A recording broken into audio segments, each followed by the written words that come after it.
Hello dear students, কেমন আছো সবাই? আশা করি ভালোই আছো। তো চলে এসেছি তোমাদের সামনে আরো একটি নতুন ভিডিও নিয়ে। তো সেই ভিডিওটা কি? ক্লাস 11 এর তৃতীয় সেমিস্টার তোমরা শুরু করেছো। জৈব রসায়ন খুবই কঠিন জিনিস, এটা তোমাদের মনে একটা ভুল ধারণা থাকে। কেন না, জৈব রসায়নের টেকনিক, টিপস, মেকানিজম, টার্মিনোলজি এগুলো অনেক কঠিন কঠিন টার্ম থাকে, যেগুলোর জন্য তোমাদেরকে অনেক কঠিন লাগে জৈব রসায়ন। সেই জন্য জৈব রসায়ন তোমরা সঠিকভাবে বুঝতে পারো না। যারা যারা বুঝতে পারছো না, যারা যারা সঠিকভাবে মনে রাখতে পারছো না, কী করে পড়বে, কী করে মনে রাখবে, তো সমস্ত কিছু টেকনিক নিয়ে, সমস্ত কিছু টিপস নিয়ে সহজ ভাষায় সরলভাবে জৈব রসায়নকে বোঝার জন্য আমি চলে এসেছি। Welcome to peer chemistry class. সহজভাবে জৈব রসায়নকে বোঝার জন্য তোমরা আমার জৈব রসায়নের ভিডিওগুলি দেখতে থাকো। এই ভিডিওগুলি দেখা যদি তোমরা কমপ্লিট করে নাও, জৈব রসায়ন বুঝতে তোমাদের একটুকু সমস্যা থাকবে না। জৈব রসায়ন জলের মতো সোজা লাগবে। যদি না বুঝতে পারো আমাকে তোমরা বলবে তারপর, কিন্তু একটি শর্ত, তোমাদেরকে সমস্ত ভিডিও দেখা কমপ্লিট করতে হবে। আমরা প্রত্যেকটা পার্টে জৈব রসায়নের ভিডিও দিতে থাকবো। চ্যাপ্টার অনেক বড়, তো সেই হিসাবে তোমরা সমস্ত চ্যাপ্টারের ভিডিওগুলো ভালো করে ফলো করো। জৈব রসায়নের মধ্যে আর বিন্দুমাত্র তোমাদের সমস্যা থাকবে না, কোনো জড়তা থাকবে না, এইটুকু আমি তোমাদেরকে গ্যারেন্টি দিয়ে বলতে পারি। তো চলো শুরু করি জৈব রসায়ন নিয়ে আলোচনা। দেখেছিলাম যে একটি কার্যকারী গ্রুপ বিশিষ্ট যে কোনো জৈব যৌগ তার নামকরণের নিয়ম, সেরকম আমরা যতগুলি জৈব যৌগ বা কার্যকারী গ্রুপ পড়েছিলাম সবগুলোতে একটি করে কার্যকারী গ্রুপ ছিল বা এক প্রকারের কার্যকারী গ্রুপ ছিল। আজকে আমরা শিখব যে একাধিক কার্যকারী মূলক বিশিষ্ট যদি জৈব যৌগ থাকে, যেখানে দুটি ভিন্ন ধরনের বা তিনটি ভিন্ন ধরনের কার্যকারী গ্রুপ থাকবে, তখন তার নামকরণ আমরা কিভাবে করব। তো সেই নিয়মটা জানার আগে প্রথমে আমাদেরকে জানতে হবে যে যতগুলো কার্যকারী গ্রুপের আমরা নামকরণ করেছি, ধরো COOH থেকে শুরু করে তোমার ইথার পর্যন্ত যতগুলি কার্যকারী গ্রুপের নামকরণ আমরা শিখেছি, সেই কার্যকারী গ্রুপের মধ্যে কোনটি প্রধান কোনটি অপ্রধান, কখন কোনটি প্রধান হবে কখন কোনটি অপ্রধান হবে, সেইটি বোঝার জন্য আমাদেরকে একটি প্রায়োরিটি লিস্ট তৈরি করতে হয়েছে। এই লিস্টকে বলা হয় কার্যকারী গ্রুপের প্রায়োরিটি লিস্ট। যেমন ধরো, যখন সংসারে, সবার সংসারে যেরকম থাকে যে একজন কর্তা থাকে, যে কর্তা তার আন্ডারে সবাই কি মেনে চলে যায়, তো স্বাভাবিকভাবে এখানেও এতগুলো কার্যকারী গ্রুপ আছে। এদের এই একাধিক কার্যকারী গ্রুপ যখন কোনো জৈব যৌগ থাকবে তখন কে হেড হবে, সেটার জন্য এই প্রায়োরিটি লিস্ট আমাদেরকে পড়তে হবে যে প্রধান কার্যকারী গ্রুপ কোনটা, অপ্রধান কোনটা। এখানে সবাই প্রধান কার্যকারী গ্রুপ, কিন্তু তার মধ্যে অনেকেই অপ্রধান কার্যকারী গ্রুপ। সেটা কিভাবে ঠিক করব না, প্রায়োরিটি লিস্টে যদি আমি সংখ্যা দিয়ে দিই 1 2 3 4 5 6 7 8 9 10, এটা হলো 10টা কার্যকারী গ্রুপ। এদের মধ্যে সবার উপরে কি আছে, COOH বা কার্বক্সিলিক অ্যাসিড গ্রুপ। এ হচ্ছে যত কার্যকারী গ্রুপ আছে সবার হেড। যখন কোনো জায়গায় COOH কার্যকারী গ্রুপ থাকবে তখন এ হচ্ছে কর্তা, বাকিরা সবাই মেম্বার। কি বললাম বোঝা গেল? এরপর COOH বাদ দিলাম, COOR, এরপরে কি আসছে COOR। ধরো কোনো জৈব যৌগে COOR আছে, COOH নেই, তখন COOR হবে সেই যৌগের হেড। বাকি যদি নিচের কোনো কার্যকারী গ্রুপ থাকে সেগুলি হবে মেম্বার। এইগুলো আমরা কেন বলবো বা কেন ভাববো কে প্রধান কে অপ্রধান? আমরা জৈব যৌগের নামকরণের সময় একটা জিনিস জেনে এসেছি যে জৈব যৌগের নামকরণের শেষ হয় কোনো একটা কার্যকারী গ্রুপের প্রত্যয় দিয়ে। ধরো অ্যালকোহলের ক্ষেত্রে অল দিয়ে শুরু হয়, অ্যালডিহাইডের ক্ষেত্রে অ্যাল দিয়ে শুরু হয়, অ্যামিনের ক্ষেত্রে অ্যামিন দিয়ে শুরু হয় বলছি শেষ হয়, অ্যামিনের ক্ষেত্রে অ্যামিন দিয়ে শেষ হয়। তো এখানে যখন একের বেশি কার্যকারী গ্রুপ থাকবে, কার নাম দিয়ে শেষ হবে? এটা একটা প্রধান ব্যাপার। যার নাম দিয়ে শেষ হবে সেই জৈব যৌগটা সেই গ্রুপের মধ্যে পড়বে। যদি জৈব যৌগের নামকরণ অল দিয়ে শেষ হয় তাহলে সেই জৈব যৌগটা অ্যালকোহল গ্রুপের মধ্যে পড়বে। যদি কোনো জৈব যৌগের নাম ওইক অ্যাসিড দিয়ে শেষ হয় সেই যৌগটা কার্বক্সিলিক অ্যাসিড গ্রুপের মধ্যে পড়বে। তাহলে একাধিক কার্যকারী গ্রুপ বিশিষ্ট যৌগে নামকরণ কোনটা দিয়ে শেষ হবে, আমরা নামকরণ শেষ করার জন্য এই জিনিসটা আমাদেরকে জানতে হবে। নামকরণ কাকে দিয়ে শেষ হবে না কার্যকারী গ্রুপের মধ্যে যে প্রধান, এরকম নয় সমস্ত জৈব যৌগকে সিটোমোলাইজ থাকবে না হতে পারে। কোন জৈব যৌগে CONH2 আছে, CO আছে, তাহলে তখন আমরা কি করব? তখন CONH2 কে প্রধান ধরব, CO কে অপ্রধান ধরব। কোনটা প্রায়োরিটি লিস্ট দেখে যে কার তোমার সক্রিয়তা বেশি বা কার স্টেবিলিটি বেশি, সেই রাসায়নিক ধর্ম থেকে বিচার করা হয়। তো এই প্রায়োরিটি লিস্টটা আমরা কেন তৈরি করলাম বা কেন করবো সেটা বোঝা যেতে কি যায়নি। যে যখন একাধিক কার্যকারী গ্রুপ থাকবে কোন একটি কার্যকারী গ্রুপ তার মধ্যে প্রধান হবে। কে প্রধান হবে না এই লিস্ট দেখে আমাকে ভাবতে হবে কে উপরে আছে। যে উপরে আছে তাকে প্রধান করব, বাকিগুলোকে অপ্রধান করব বা মেম্বার করব। এবং যে প্রধান কার্যকারী গ্রুপ হবে সেই যৌগে তার নাম দিয়ে তোমার জৈব যৌগের নাম শেষ হবে বা তার প্রত্যয় দিয়ে জৈব যৌগের নাম শেষ হবে। সেই জন্য প্রত্যেকটি কার্যকারী গ্রুপের প্রধান নাম আমি লিখে দিচ্ছি। যখন যে প্রধান থাকবে তখন তার নামকরণের শেষ এইগুলো দিয়ে হবে। এগুলো আমরা অলরেডি আগে পড়ে এসেছি। যদি কেউ প্রধান না থাকে, অপ্রধান থাকে, তখন কি হবে না অপ্রধান যখন থাকবে তাদের নাম পাল্টে যাবে।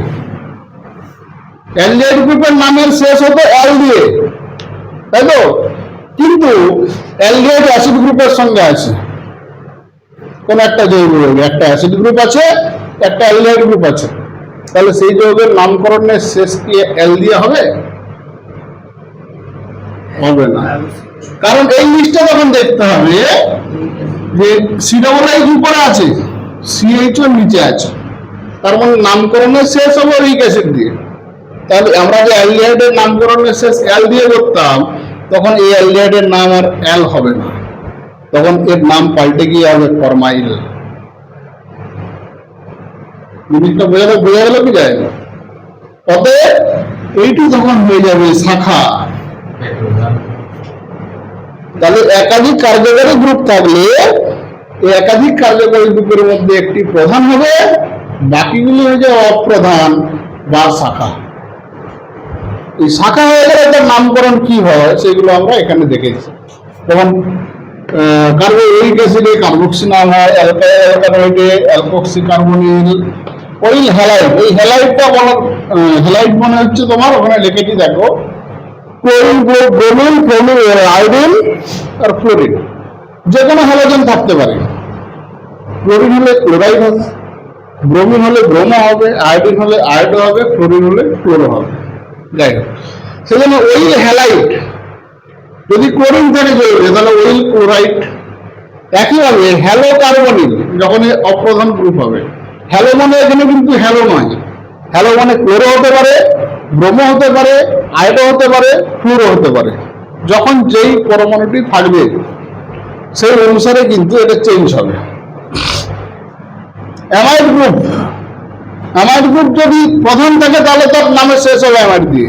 যদি অ্যামাইডের সঙ্গে COOH থাকে তখন সে তার নাম অ্যামাইড দিয়ে শেষ হবে না, তখন অ্যামাইড হয়ে যাবে শাখা বা অপ্রধান গ্রুপ।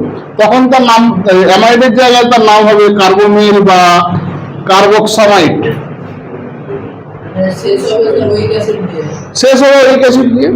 যে প্রধান কার্যকারী গ্রুপ তার নাম দিয়ে জৈব যৌগের নামকরণ শেষ হবে। বাকি যে কার্যকারী গ্রুপগুলি থাকবে সেইগুলি তখন শাখা হিসাবে বা অপ্রধান কার্যকারী গ্রুপ হিসাবে আমরা টিডিএ করব বা ধরব। সেই জন্য যে কোনো কার্যকারী গ্রুপের প্রধান নাম এবং অপ্রধান নাম এটি আমাদেরকে মনে রাখতে হবে। তার সাথে সাথে এই যে প্রায়োরিটি লিস্ট লেখা আছে, প্রায়োরিটি লিস্ট যেমনটি লেখা আছে এই ক্রমেই কার্যকারী গ্রুপের প্রায়োরিটি লিস্ট মনে রাখতে হবে। তবেই আমরা প্রধান অপ্রধান ঠিকঠাক ভাবে বুঝতে পারবো, না হলে কিন্তু বুঝতে পারবো না। এটাকে যদি এটার উপরে এটা বসে দিই তাহলে কিন্তু ভুল হয়ে যাবে, বা কিটনকে আলডিহাইডের আগে বসিয়ে দিলাম ভুল হয়ে যাবে। সেজন্য প্রায়োরিটি লিস্ট যেভাবে আছে 1 থেকে 10 পর্যন্ত সিরিয়াল, এই 1 থেকে 10 পর্যন্ত এই সিরিয়ালে কার্যকারী গ্রুপ মনে রাখতে হবে। তাদের প্রধান প্রত্যয়গুলো আমরা অলরেডি শিখে এসেছি। এখানে নতুন শিখতে হবে কি অপ্রধান নামগুলো।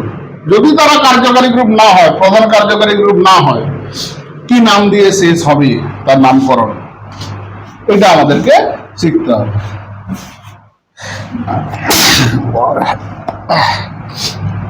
তো আমরা যখন একটা দুটো উদাহরণ দেব,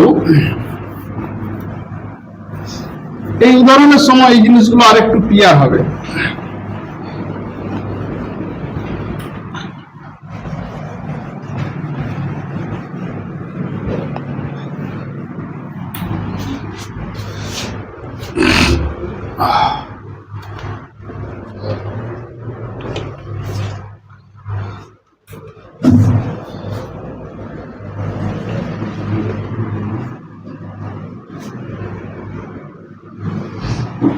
পাঁচটা কার্বন বিশিষ্ট একটা চেন লিখলাম, এখানে COOH দিয়ে দিলাম, এখানে CH দিয়ে দিলাম, এখানে OH দিয়ে দিলাম, এখানে CH3, এটা একটি জৈব যৌগ একটা।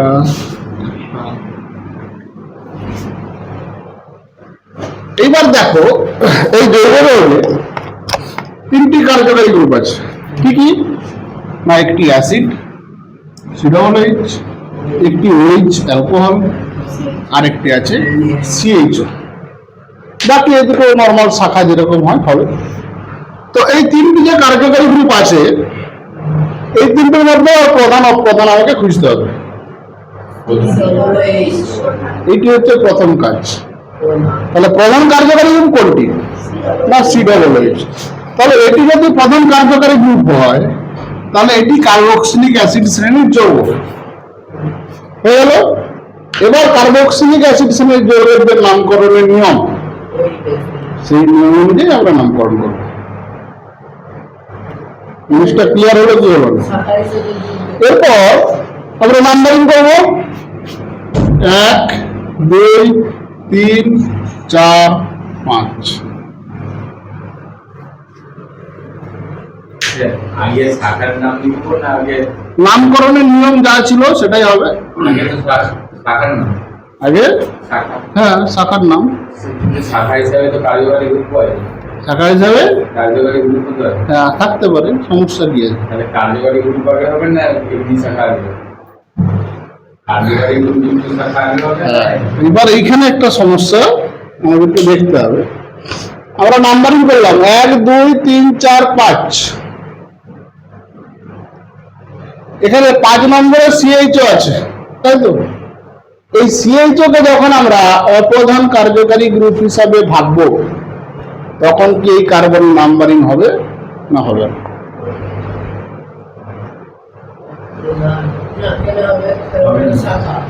এটা যদি পুরোটা আমি শাখা ভাবি, CHO একটা তখন শাখা, কারণ প্রধান কার্যকারী গ্রুপ আমি পেয়ে গেছি। তাহলে এটা যদি শাখা ভাবি তখন এখানে নাম্বারিং কিন্তু হবে না। যদিও এই চেনে আমার হচ্ছে CHO আছে, কিন্তু CHO কে আমরা শাখা ভাববো, এই কার্বনে নাম্বারিং কিন্তু করব না। এবার নাম্বারিং দেখো 1 2 3 4, এইখানে একটি কার্বন আছে, সেটি হয়ে গেল কত? 5। এটি হলো দীর্ঘ শৃঙ্খল।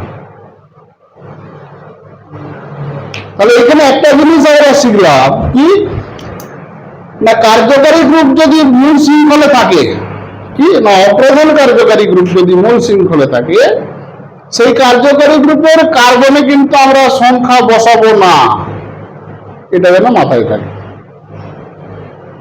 এটাকে আমরা তখন শাখা হিসাবে ধরবো। যদি আমরা সংখ্যা বসিয়ে দিই তাহলে কিন্তু এটার অপ্রধান থাকবে না, তখন আমাকে এখানে এল বসাতে হবে। কিন্তু এটা যেহেতু অপ্রধান সিএইচও, একে আমরা এল বসাতে পারবো না, সেই জন্য এটাকে শাখা হিসাবেই ধরবো। মিথাইল তো কার্বন চেন যেরকম নর্মাল কার্বন চেন আছে না, আমাকে দীর্ঘ শৃঙ্খল বাঁচতে হবে। এখানে পর্যন্ত হলে 4টা কার্বন, এদিকে গেলে 5টা কার্বন, তাহলে আমাকে প্রথমে দীর্ঘ শৃঙ্খল বাঁচতে হবে। সেই দীর্ঘ শৃঙ্খলের জন্য এই মিথাইল আমরা 5 নাম্বার দিলাম। তো এবার নাম্বারিং যেরকম হয়, প্রথমে শাখার নামকরণ। এবার শাখার নামকরণ এখানে অনেকগুলো শাখা আছে, 1টা 2টো 3টা। এই 3টে শাখার মধ্যে কে প্রথমে হবে না, আমরা যেই নিয়ম বলেছিলাম অ্যালফাবেটিক অর্ডার, সেই নিয়মেই আমরা কিন্তু শাখার নামকরণ করব। কার্যকারী গ্রুপ বলে কিন্তু এখন আর কার্যকারী গ্রুপ না, এই অপ্রধান কার্যকারী গ্রুপ মানে শাখা হিসাবে আমাকে ধরতে হবে। তাহলে এবার অ্যালফাবেটিক অর্ডারে যদি আমরা দেখি, বি প্রথমে আছে, তারপরে সিএইচের অপ্রধান নাম কি ছিল না, ফরমাইল। ফরমাইল শুরু হচ্ছে এফ দিয়ে। ওএইচ এর অপ্রধান নাম ছিল হাইড্রক্সি, এইচ দিয়ে সে শুরু হচ্ছে। তাহলে প্রথমে আসবে ব্রোমো, টু ব্রোমো, তারপরে হচ্ছে তোমার 4 ফরমাইল, তারপরে আছে 3 নম্বরে হাইড্রক্সিল, তারপরে আছে কার্বন সংখ্যা 5, তার মানে পেন্ট 1 উইক অ্যাসিড।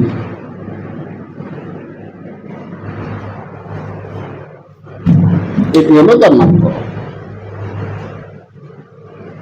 এটা বোঝা গেল কি যাই বুঝেছি?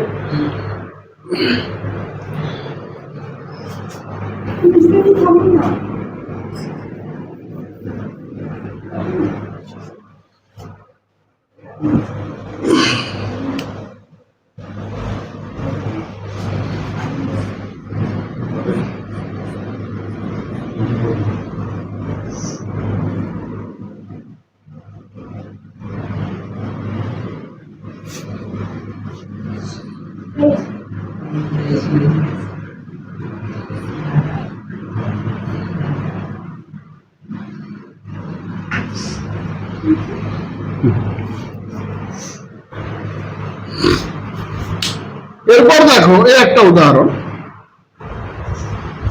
এখানে 2টি কার্যকারী গ্রুপ আছে, এই একটা,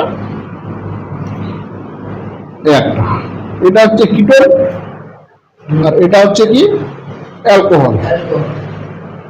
এরপর আমাদের প্রায়োরিটি লিস্টে যেতে হবে। কিটোন এবং অ্যালকোহলের একটা উপরে আছে, কিটোন উপরে আছে, তাহলে এটি হচ্ছে প্রধান কার্যকারী গ্রুপ। তাহলে ওইচ তখন হয়ে গেল অপ্রধান কার্যকারী গ্রুপ বা শাখা। ঠিক আছে, তো এবার নাম্বারিং তাহলে কোন দিক থেকে করবো না, যে দিক থেকে প্রধান কার্যকারী গ্রুপ কম সংখ্যা পাবে, তাহলে নাম্বারিং আমার দিক থেকে 1 2 3 4 5, 5টা কার্বন।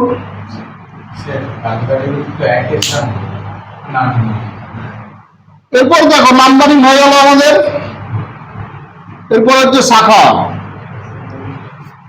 শাখা কি কি আছে? 2টো, একটা সি দিয়ে ক্লোরিন আর এইচ দিয়ে হাইড্রক্সি।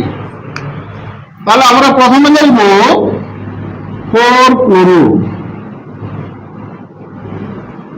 5 হাইড্রক্সি,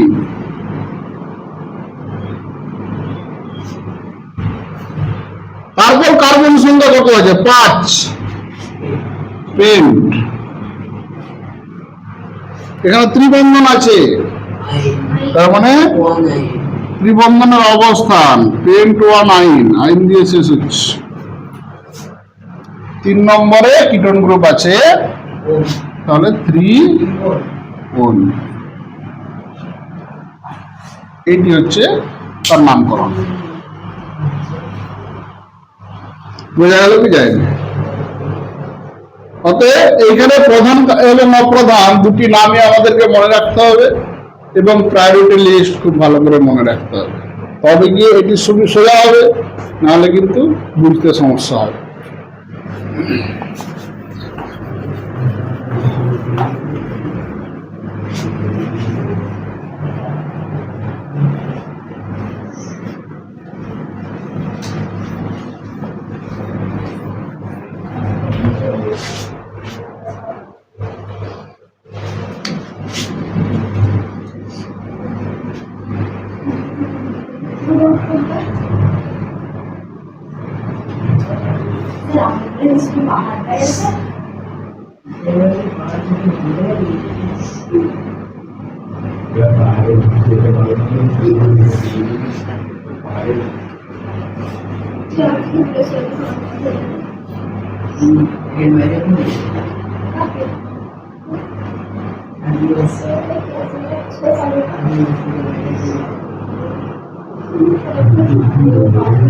এটা একটা দেখো কার্য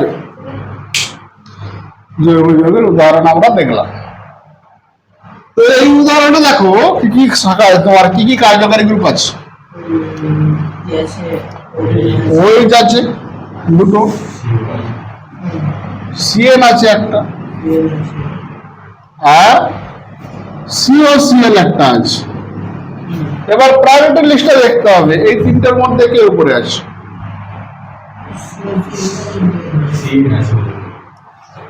সিওসিএল দেখো উপরে আছে, সিওএক্স, এক্স এর জায়গায় সিএল বসিয়ে দাও, তাহলে সিআইসিএল সবার উপরে আছে। তার মানে এটা হচ্ছে প্রধান কার্যকারী গ্রুপ।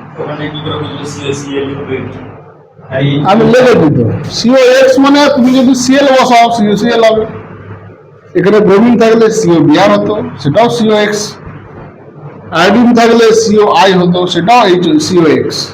এক্স মানে আমি এখানে ক্লোরিন, ফ্লোরিন, ব্রোমিন, আয়োডিন যে কোনো একটা পরমাণু বসাতে পারি।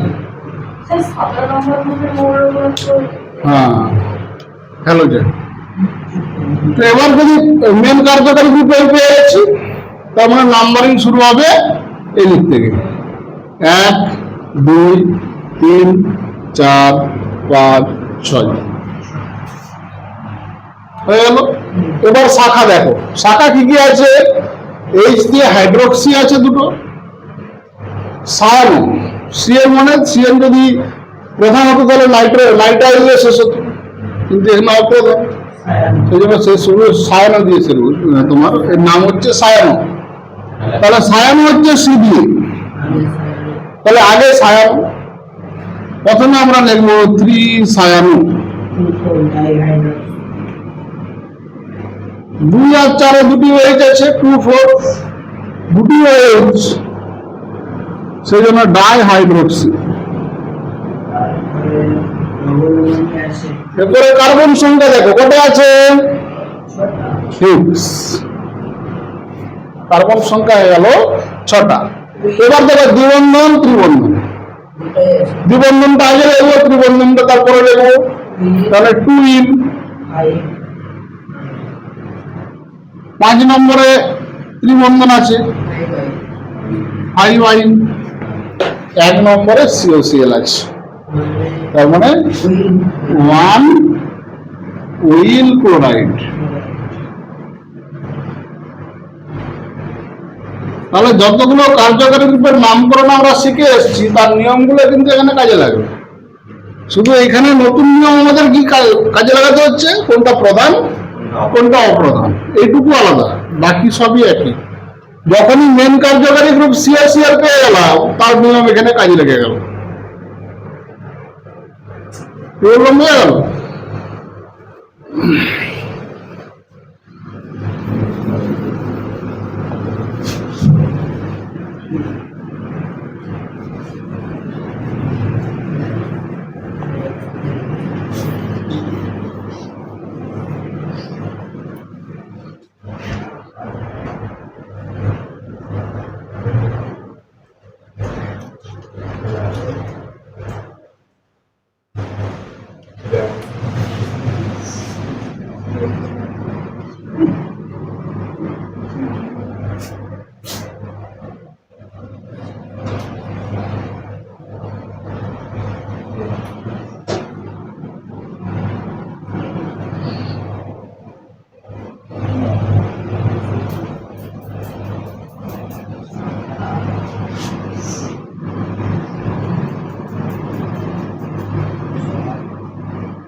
এটা ধরো একটা জৈব যৌগের উদাহরণ আমরা দেখলাম। এবার এখানে হাইড্রোজেন দিয়ে তুমি ভর্তি করে দিতে পারো। এটা দুটা হবে, একটা একটা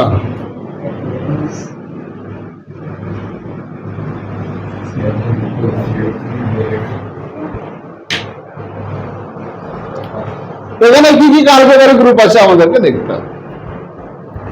না, এখানে দেখো তিনটি কার্যকারী গ্রুপ আছে।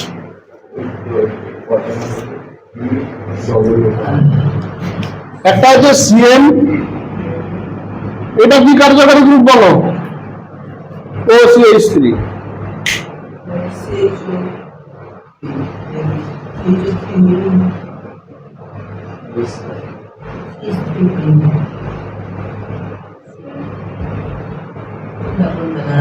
OCH3 এটা কোন কার্যকারী গ্রুপ?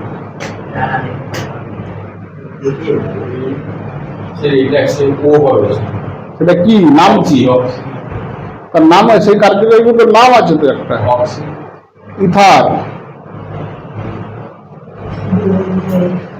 ইথার এক বন্ধন ও, তারপরে কার্বন, তাহলে COC,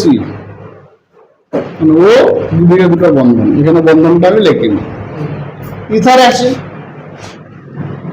এটা থেকে একটা কার্যকারী গ্রুপ C ডবল বন্ধ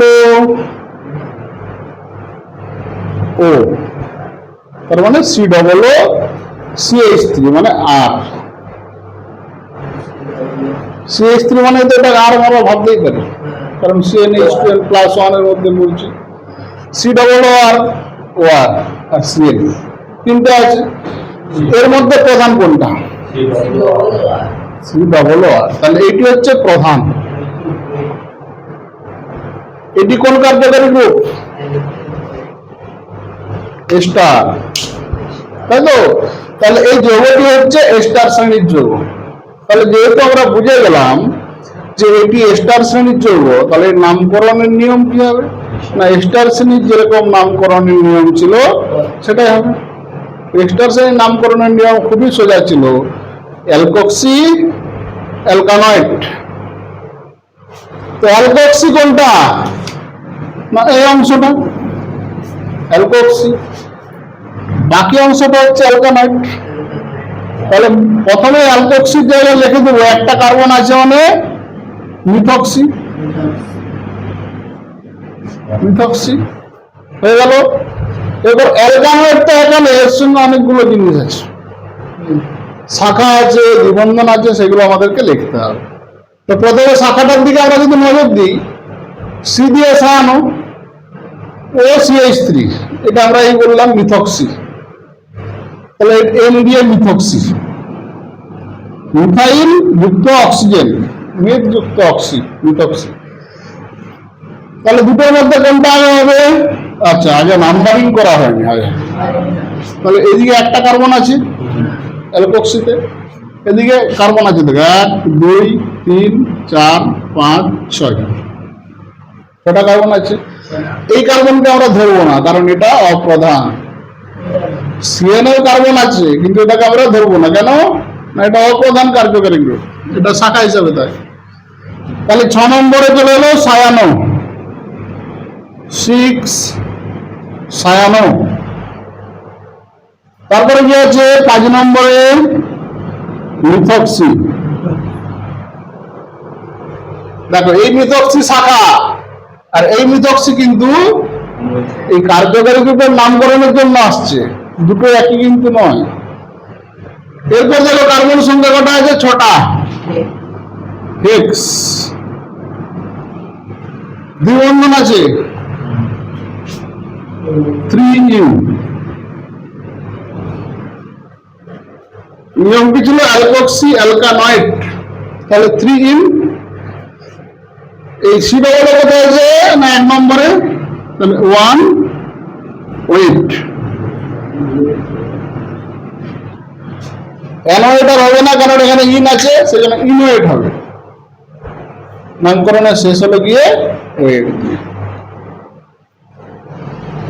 এটা বোঝা গেল কি জানতে পারো না? বুঝতে পারলে বল কি না?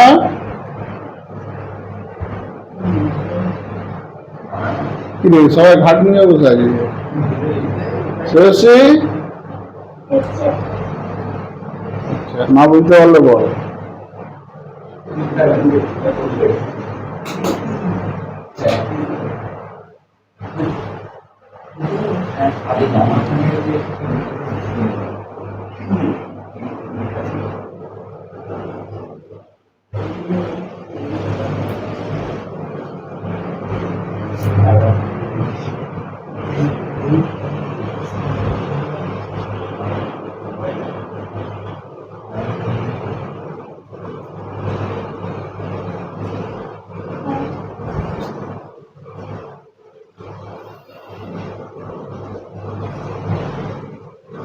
আগের নিয়ম যদি না মনে থাকে এখানে কিন্তু সমস্যা হবে।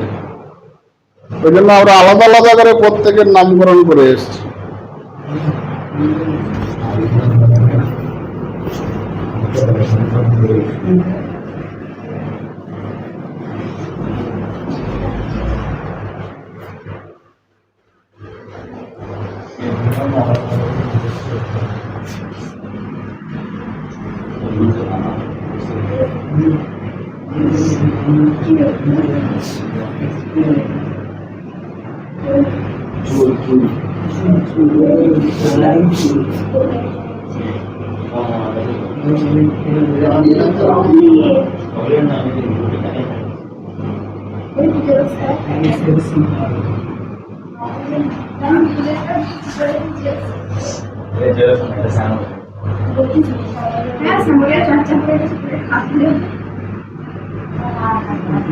এটা দেখো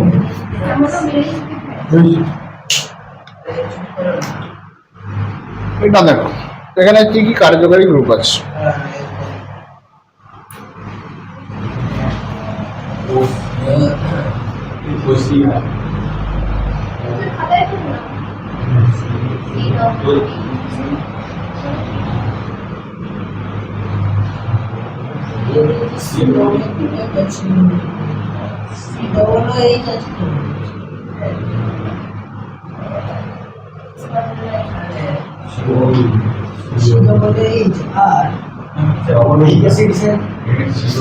কি আছে আগে দেখো,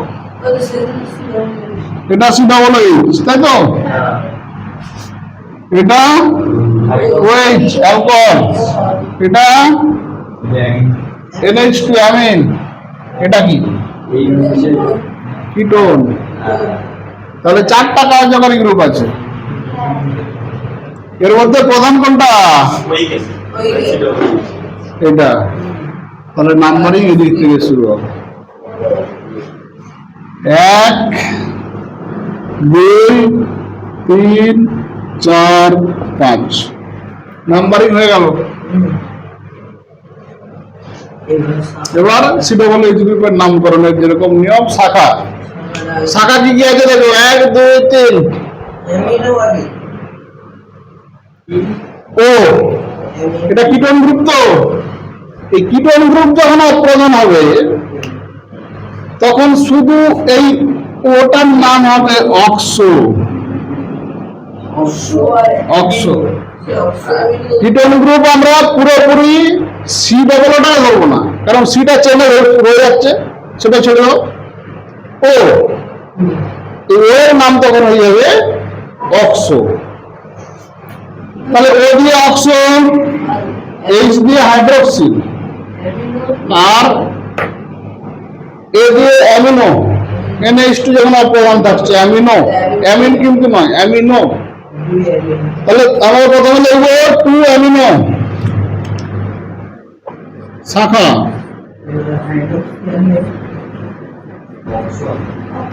2 অ্যামিনো, তারপরে H দিয়ে হাইড্রোক্সি, 3 হাইড্রোক্সি,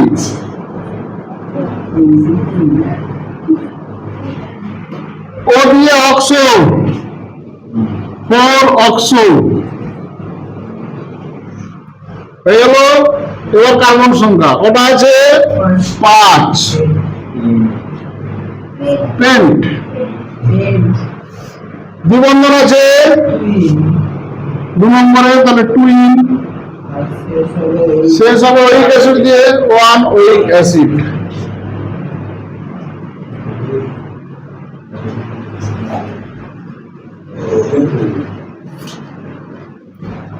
এই জিনিসটা বোঝা গেল কি জানি যাবে বলো, বোঝা গেছে সবার? এসব ঘুম পাচ্ছে।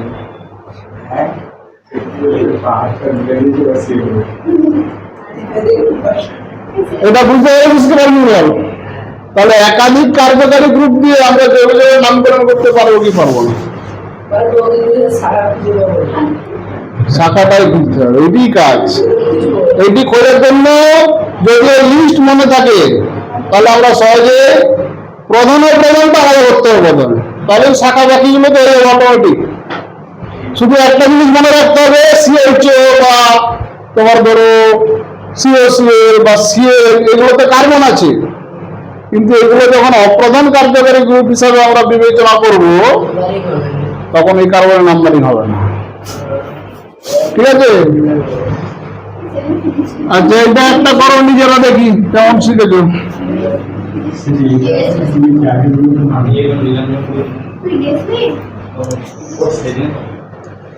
এটা করো।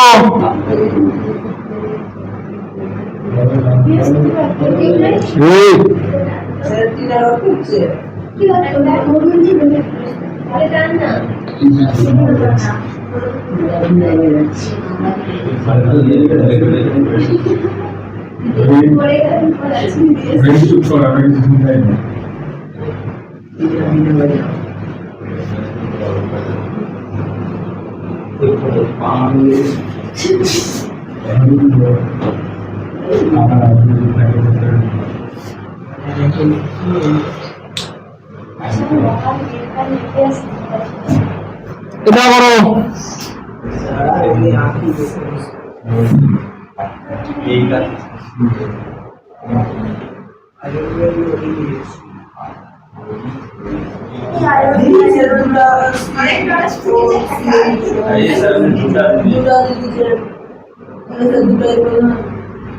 সেটা আমি কি করে জানি? তোমাদেরকে প্রধান অপ্রধান শুনতে হবে।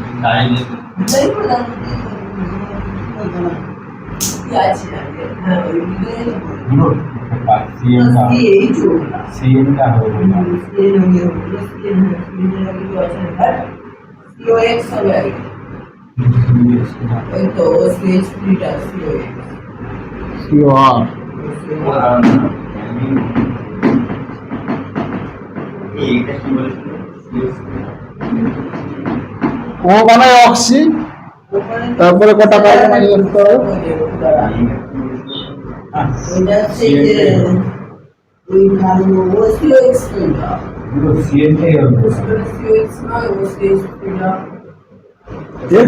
এক্স কোথায় পাবে? এখানে হ্যালোজেন আছে কি? ওইটা হবে, ওইটা কি মিথক্সিটা? কোনটা? ওই COCH, OCH3। হ্যাঁ, ও আর তার মানে CNটা নামকরণ হবে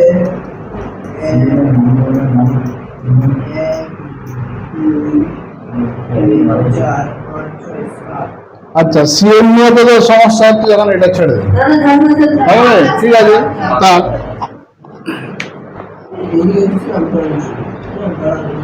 সিএমটা এখন সিএমটা সেনকে দেখো এটা কোন শব্দ হলো হ্যাঁ সেটা গেল সেটা কোন সাতটা কিন্তু ধরা কোন দিকে হবে না এখানে একটা সমস্যা হয়ে গেছে, এটাকে CH3 করবে।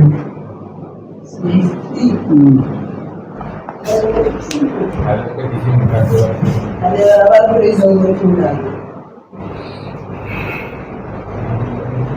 আর তো স্টেজ হয়ে যাবে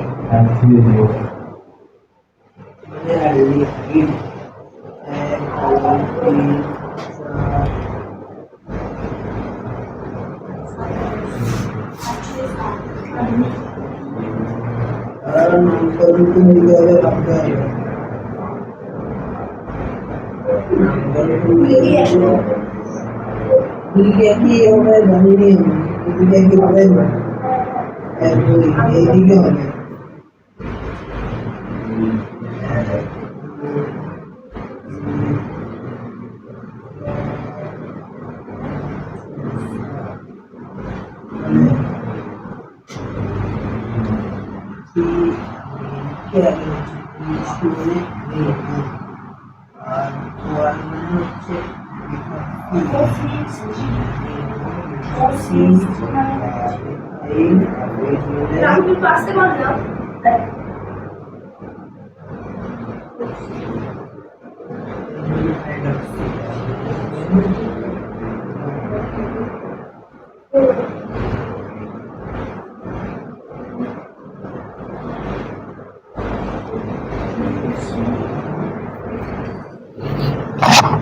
OR নিয়ে যেটা সমস্যা হচ্ছে তোদের, OR এর নামটা হচ্ছে অ্যালকক্সি, অ্যালকক্সি।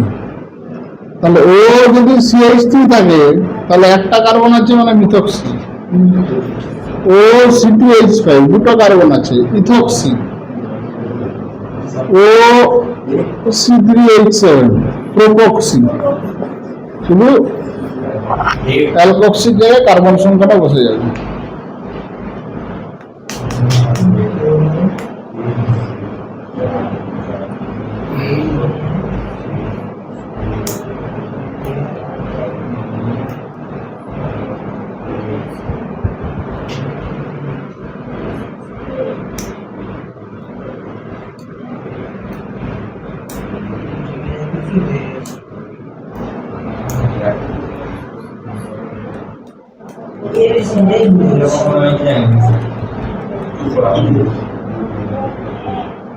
বলো রবি, एक मिनट जैसे 3 अमीनो एरोमेटिक ছিল হবে 3 अमीनो দিয়ে শুরু अमीनो 2 क्लोरो পলিমিথাইল হ্যাঁ পলিমিথাইল 5 মিথক্সি তারপরে হেপ না না সে 6 হাইড্রোক্সি হবে তাহলে কেন কেন HB হাইড্রোক্সি আরে আমরা কত বলেছি আমি দেখেই নাই না আরে মিথাইল ভাই নাম্বার কি করে হয়ে গেল হাইড্রোক্সি হাইড্রোক্সি তারপরে পলিমিথাইল তারপরে 5 মিথক্সি হেপ দুটাই এম দিয়ে আছে, 13 গুলো ওখানে তাহলে কি হবে? একটা তো মিথাইল এটা ডাই দিতে হবে দুটো তো আলাদা আলাদা একটা হচ্ছে মিথাইল এম দিয়ে শুরু হচ্ছে, আর একটাও মিথাইল এম দিয়ে শুরু হচ্ছে। আচ্ছা মিথক্সি আর না তার পরেরটা হিসাব করতে হবে ওরা পেটার পরেরটা এম এর পরে ই ই দুটো একই আছে তার পরেরটা তারপরে ই আর এখানে ই তার পরেরটা তারপরেরটা দেখতে হবে, এটা এইচ এটা ও, না না না এটা এইচ, এই সামনে আসবে তারপরে আসবে আই আর ও তাহলে তো আয়া গেল আয়া গেল মিথাইল আগে তো তাহলে ওয়াই মিথাইল আগে তারপর ও আই YA তাহলে মিথক্সি আগে হবে তারপর ও তাহলে মিথক্সি স্যার বানান এইভাবে তো সেই বুঝলাই আমরা বানানটাই তো মিথক্সি তারপরে হেপ টু ফোর ডাইন তারপরে 17 ডাইন অ্যাসিড ওইক অ্যাসিড কেন হবে রে? সে সি ডবল এইচ কোথায় সি ডবল এইচ আছে? সিএইচও সি ডবল বন্ধ এইচ, তার মানে কি ফরমাইল কখন হয়? ফরমাইল নয়, হ্যাঁ। হ্যাঁ, ফরমাইল তো অপ্রধান নয়। Dial, dial. এরকম মিথাইলের বান্ডি মানে যদি এরকম দিয়ে দেয় কি করি? আমি যা কাজ দিয়ে একটা বুঝতে পারি। অ্যাকচুয়ালি আইপিএসসি নামকরণ করতে হয় ইংরেজিতে, হ্যাঁ সেটাই। কিন্তু তাহলে তো দাঁত ভেঙে যাবে, লিখাই সেই জন্য বাংলা লিখতে বাংলায় নামকরণ করতে হবে। এবার দেখো নাম্বারিং, আগে প্রধান উপপ্রধান দেখো। সিএইচও সিএইচও দুটো আছে, NH2 OCH3 OHCl। তো সবার আগে সিএইচও আছে, প্রধান হবে সিএইচও। এখানে সিএইচও দুদিকে দুটো আছে, কোনটা থেকে নাম্বারিং শুরু হবে? 1 2 2 নম্বরে দ্বিবন্ধন আছে, এখানে 1 2 2 নম্বরে শাখা আছে, তাহলে শাখার থেকে দ্বিবন্ধন আগে প্রায়োরিটি পাবে। সেজন্য নাম্বারিং এদিক থেকে 1 2 3 4 5 6 7, 7টা কার্বন। তারপর শাখা 3 নম্বরে এ দিয়ে অ্যামিনো আছে, 2 নম্বরে সি দিয়ে ক্লোরো আছে, তারপরে দেখো 6 নম্বরে এইচ দিয়ে হাইড্রক্সি আছে,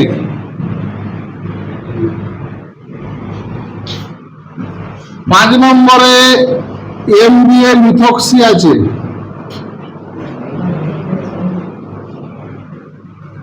4 নম্বরেও এম দিয়ে মিথাইল আছে। এটা হলো শাখা। এরপর কার্বন সংখ্যা 7টা আছে, হেপ্ট। দ্বিবন্ধন আছে দুটো, 2 আছে একটা, 4 আছে একটা, তাহলে 2 4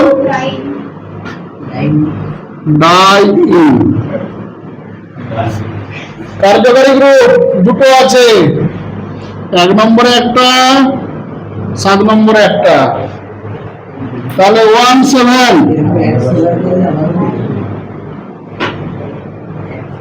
ডাই এল।